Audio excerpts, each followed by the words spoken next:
Greetings and welcome to the Political Ferret Show. This is a short video about something that just bothers me, and this is that Jupiter's Legacy doesn't get a season 2. The reason for this seems to be that simply not enough people saw it or even had interest in it. And I'm here because I was almost one of those people who would never have seen it. Now I have seen it, and it was just not what I suspected. You see, when I saw this poster, I did know what this series is, just another version of The Boys. Netflix is a woke company, we all know that, and we know that deconstructing our childhood is what they do. So I saw this poster and I saw the trailer and I thought to myself, okay, the old white cis hetero male in the center is basically then an old Superman, and he will be bitter and cynical and a bad father and evil and rotten to the core, and it oppresses women and minorities like Homelander in The Boys. So he will be portrayed as the good guy for 80% of the first episode, or perhaps for the first episode as a whole, and then we find out that he's the evil one and that the monstrous looking guy will be the good guy. And there will be drama and questions about loyalty, and in between we learn that the next generation will be better because they are more open and more diverse, and they will stand against their family and for the other people, and yeah, been there, done that, thanks, no. And then for some weird reason, my wife and I said, okay, let's give it a shot. I think it was because someone somewhere pointed out that it is not so bad. So we said, okay, we watch one episode and then we know it's crap and we move on. So we watched it and man, I was very, very skeptical, but I was blown away. I mean, minor spoilers here, okay?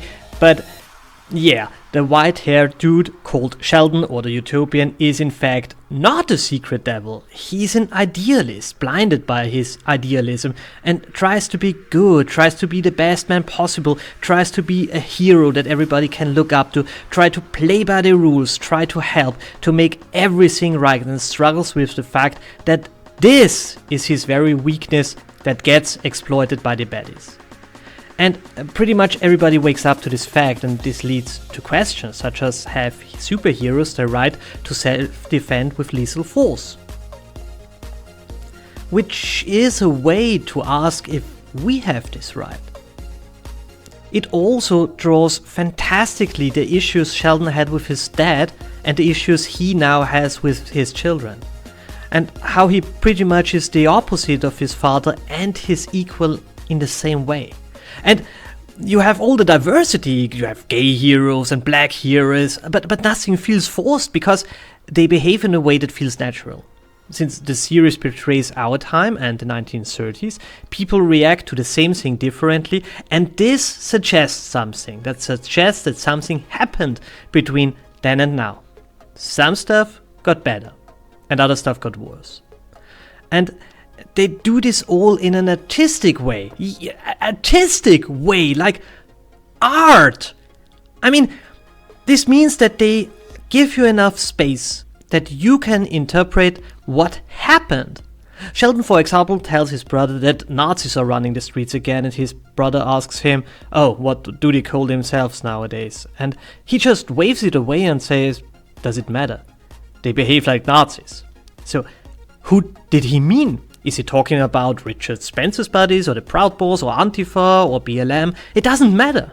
The point is that he sees political, motivated violence of mobs in the streets and is frustrated by this. But he does not take a side.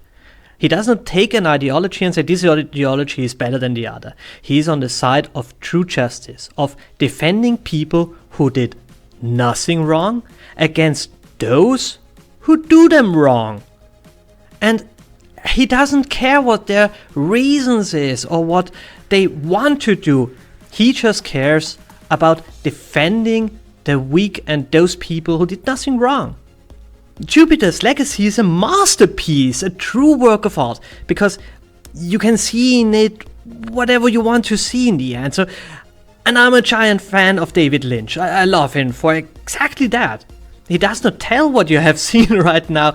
He gives you the freedom to explore this for yourself. So the cancellation of Jupiter's Legacy is nothing shy of a catastrophe for the hero genre, because, man, this show is great, and the universe it is nested in is also great. The whole thing has so much potential. And, well, I'm not into reading comics. Might be a cultural thing. I'm from Central Europe and comics are not the thing here. But I will get these books because I simply know what will go on there. I want to explore these people, those relationships. So if you haven't seen Jupiter's Legacy, give it a shot. It's way better than you might think, because you are now trained at this point to suspect that everything, especially if you see it on Netflix, is a woke deconstruction of something, and this one is not. And this is great. So yeah, I just had to get this off of my chest. So I hope to read you in the comments, and have a wonderful day.